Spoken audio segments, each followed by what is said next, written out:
અત્યારના આધુનિક યુગમાં લોકો ડિજિટલ દુનિયા તરફ વળી રહ્યા છે। તેથી ગુજરાત સરકારના વાહન વ્યવહાર વિભાગ દ્વારા મોટર વાહન કાયદાને અપડેટ કરી અને ડિજિટલ કરવા માટેના પ્રયાસો થઈ રહ્યા છે, જેના ભાગરૂપે ઈ ડિટેક્શન પ્રોજેક્ટનું અમલીકરણ કરવામાં આવી રહ્યું છે।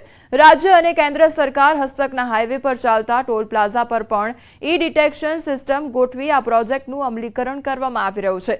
આ અંતર્ગત ભારે વાહનને લગતા તમામ ડોક્યુમેન્ટ આગામી 7 દિવસમાં પરિવહન પોર્ટલ પર અપલોડ કરવાના રહેશે। જેમ ટોલ પ્લાઝા પરથી પસાર થતા વાહનોના ટોલ ચાર્જ સીધો ફાસ્ટેગથી ઓનલાઈન કપાય છે, તેવી જ રીતે ટોલ પ્લાઝા પરથી પસાર થતા વાહનોના પીયુસી, ફિટનેસ સર્ટિફિકેટ, ઇન્સ્યોરન્સ અને અન્ય જરૂરી ડોક્યુમેન્ટ અપડેટ થયેલું નહીં હોય તો આવા વાહન માલિકોને ટોલ પ્લાઝા પરથી ઈ ચલણ દ્વારા મેમો આપવામાં આવશે।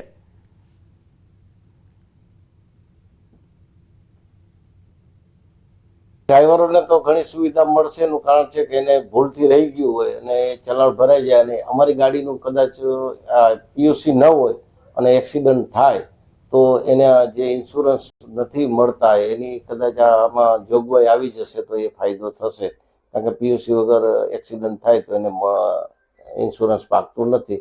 ના, સારામાં સારો નિયમ છે। પહેલા ભૂલી જતા, હવે તો ટોલ નાકું પાર કર્યું તો ડાયરેક્ટ સેટના મેમોમાં વહી જવાનું, એટલે ઓનલાઈન મેમો વહી જવાનું, એટલે સેટને ખબર પડે કે ના આપણે ભૂલે ડાયરેક્ટ થઈ જાય। સારામાં સારું છે ને। એટલે હું તકલીફ હતી એ તકલીફ વહી ગઈ ને, હવે તકલીફ ના રહે ને। એમ ડાયરેક્ટ માલિકને જ ખબર પડશે એ ચલણ પોલીસ વાળા કઈ રોકી તો ટાઈમ ના વેસ્ટ થાય આપણો, એ સારા માટે છે। ટોલ નાકા પરથી ડાયરેક્ટ ઓનલાઈન ખબર પડી જશે મોબાઈલમાં। ટ્રાન્સપોર્ટ માટે બી સારી છે, ટ્રકના ઓનર માટે બી સારી છે અને ડ્રાઈવરો માટે બી સારી છે અને આ સરકારની જે સિસ્ટમ છે એને અમે આવકારી છીએ। વડોદરા ડભોઈ એસટી ડેપો બહાર જાહેરમાં છૂટા હાથની મારામારી થઈ છે। બે ઇકો ચાલકો વચ્ચે ઘર્ષણ સર્જાયું। પેસેન્જર ભરવાની લાઈનમાં ઇકો ચાલકો અડીંગો જમાવીને બેસતા હોય છે। ડેપો પોલીસ ચોકીથી 10 કદમ દૂર ઇકો ચાલકો વચ્ચે બબાલ થઈ અને જાહેરમાં મારામારીના વિડીયો સામે આવ્યા છે। ડભોઈ પોલીસ તંત્રની મહેરબાનીથી ઇકો ચાલકો બેફામ બન્યા છે, તો નાગરિકોની ફરિયાદ બાદ બંને ઇકો ચાલકની અટકાયત કરવામાં આવી છે।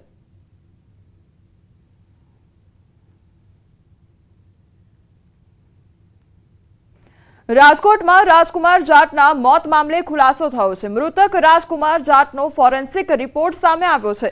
ફોરેન્સિક રિપોર્ટમાં અનેક ચોંકાવનારી હકીકતો સામે આવી છે। રાજકુમારના શરીર પર 4 સેન્ટીમીટરના નિશાન મળી આવ્યા છે। લાકડીથી મૂઢમાર મારવામાં આવ્યો હોય તેવું અનુમાન લગાવવામાં આવ્યું છે, તો ગુદામાં 7 સેન્ટીમીટર ઊંડો ચીરો પણ મળી આવ્યો છે। 4 સેન્ટીમીટરના નિશાન અકસ્માતમાં કઈ રીતે પડે તે અંગે અનેક સવાલ ઉઠ્યા છે। અનેક શંકા ઉપજાવે તેવા નિશાન મળી આવ્યા છે। ઈજાના નિશાન 12 કલાક પહેલાના હોવાનું અનુમાન લગાવવામાં આવી રહ્યું છે।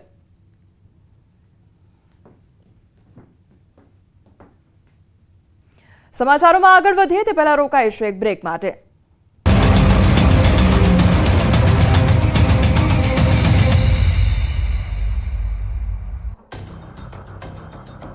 ગિરનારની રહસ્યમય સફર। ભૂલ ભૂલામણી જગ્યાથી નીકળે છે ગુપ્ત દરવાજો। ખૂબ જ આકરું છે આ જગ્યા પરથી પસાર થવું, જ્યાં પહોંચવું છે મુશ્કેલ। એવી સાંકડી ગુફામાં ગંગેશ્વરનો વાસ। જુઓ આજે રાત્રે 7:54 ગ્રાઉન્ડ રિપોર્ટ। રાજ્યમાં 3 દિવસ ગરમી ભૂક્કા કાઢશે। વેસ્ટર્ન ડિસ્ટર્બન્સના કારણે કેટલાક શહેરોમાં 40 ડિગ્રીને પાર જઈ શકે છે તાપમાન। અમદાવાદમાં પારો 39 ડિગ્રી જવાની શક્યતા। દરિયાકાંઠાના વિસ્તારોમાં ગરમ પવનો ફૂંકાશે, હવામાન વિભાગે આગાહી કરી। રાજકોટ સહિત રાજ્યભરમાં ગરમીનો નવો રાઉન્ડ શરૂ। સોમવાર સુધી તાપમાનનો પારો 39 થી 41 ડિગ્રી વચ્ચે રહેશે। ગરમીના પ્રકોપ વચ્ચે રાજકોટમાં રસ્તા જોવા મળ્યા સૂમસામ। ઉત્તરાખંડના હર્ષિલ ખીણમાં તાજેતરમાં થયેલી હિમવર્ષાથી ખેડૂતોમાં ખુશીનો માહોલ। હિમવર્ષાથી ઠેર ઠેર બરફનું સામ્રાજ્ય છવાયું। સ્નોફોલથી સફરજન સહિતના પાકમાં મોટો લાભ થવાની ખેડૂતોને આશા। ઉત્તરાખંડમાં ચમોલીમાં બરફવર્ષા બાદ પ્રવાસીઓની સંખ્યામાં વધારો। હિલ સ્ટેશનો દેશ વિદેશના પ્રવાસીઓથી ધમધમ્યા। પ્રવાસીઓએ પર્વતો પર ચઢાઈ કરી અને ટેન્ટ બનાવી ભોજનનો આનંદ માણ્યો। બોટાદના જમરાળા ગામે રોડ પર ચાલુ કારમાં અચાનક આગ લાગી. આગમાં કાર બળીને રાખ થઈ ગઈ. કાર ચાલકે કારમાંથી કૂદી જીવ બચાવ્યો. ફાયરની ટીમે આગ પર કાબુ મેળવ્યો. કારમાં આગ લાગવાનું કારણ અકબંધ. નવસારીના ચીખલીમાં બે કાર સામસામે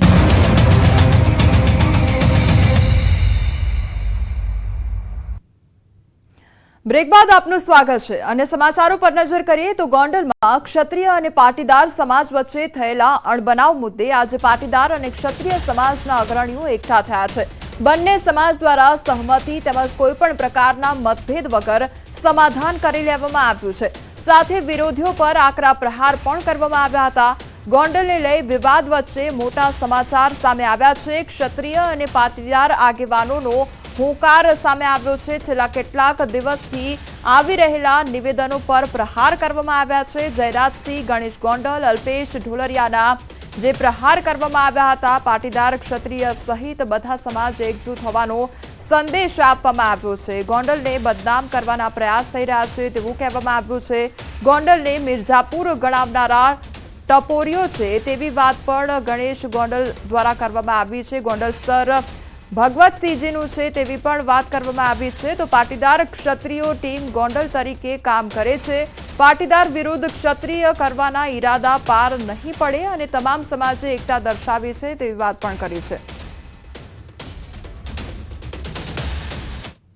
તરફથી ગોંડલના યુવાન તરીકે એવા ટપોરીઓને હું જવાબ આપું છું કે ભાઈ ગોંડલ ગોકુળિયું ગોંડલ છે, સર ભગવતસિંહનું ગોંડલ છે અને ગોંડલની અંદર તમામ સમાજના લોકો 18 વર્ષના લોકો એક થઈ અને રહે છે. ભવિષ્યમાં પણ ગોંડલની અંદર કોઈ પણ જાતના જ્ઞાતિ જાતિના વાળાઓ છે નહીં. ગોંડલ ટીમ ગોંડલ તરીકે ભૂતકાળમાં કામ કર્યું છે. ભવિષ્યની અંદર પણ ગોંડલના પટેલ સમાજના વડીલો, ક્ષત્રિય સમાજના વડીલો, 18 વર્ષના લોકો સાથે રહી અને મજબૂતાઈથી ગોંડલની અંદર રહેવાના છે. એની ગોંડલના દીકરા તરીકે આપ સૌને હું ખાતરી આપું છું. આ સીટ ઉપર કોઈ બહારના નજર ન કરતા અહીંયા અમારો ગણેશ તૈયાર અને એને અમે પટેલ સમાજ ખંભે બેહારીને ધારાસભ્ય બનાવવાના છે ભાઈ. એટલે કોઈ એમમાં બહારના લોકો રહેવા નથી ભાઈ. તમે મીડિયા હવે કયો આપણે બધા એક છે? આપણા વચ્ચે કોઈ વિવાદ છે? કોઈથી થવા દેવો છે? અમે બધા ભાઈની જેમ રહી છીએ, રહેવાના છે. એટલે બહારના જે લુખાવને અહીંયા ગુંડાગીરી દેખાતી હોય ને એને અજયના આવીને અહીંયા પૂછજો અમને. એલા ભાઈ, એશિયા ખંડના સૌથી મોટા એપીએમસી ના ચેરમેન તરીકે પાટીદારના દીકરા તરીકે જયરાજસિંહ જાડેજાએ અમને બેહાર્યા છે. વાત યાદ કરાવું, ચિત્રો ભાવો અપ કરું ડપ મરે. ખરેખર કોઈ અપ કરે ડપ મરે? આવી વાર્તા છે. વડીલો બધા ચિત્રા બાબા બહુ સારી રીતે જાણે છે. એમાંય વાતમાં પાછો એક નવો વળાંક આવ્યો હતો, મિત્રોને ખબર જ હશે. જીથરા બાબાના ગામમાં એનાથી ની કદરૂપી એક બાઈ આવી વહુ બની. એટલે જીથરા બાબાને દુઃખ થયું, મારું નામ કોણ લેશે હવે? મારી વાત સમજાય છે ને મિત્રો? આવી બધી વાતમાં નહીં પડતા મને લાગે છે કે ગોંડલની જે રીતે પ્રગતિ છે, ગોંડલ જે રીતે સુખાકારીથી જીવે છે, ગોંડલની અંદર ધંધા ઉદ્યોગ, મને લાગે છે કે રાજકોટ અને ગોંડલ વચ્ચે કોઈ જગ્યા ખાલી નથી. મને એવું દેખાય છે કે આ શાંતિનું પરિણામ છે, આ સલામતીનું પરિણામ છે. આ બધા ભેગા મળીને આજે આ મેળાસામાં કોઈ ક્ષત્રિય અને પાટીદાર બે જ નથી, લગભગ સમાજ માનો કે 18 આલામાની અંદર છે.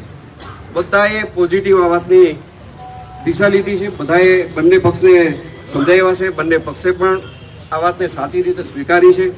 એમને બંનેનું હૃદયપૂર્વક અભિનંદન આપું છું. તો ગોંડલના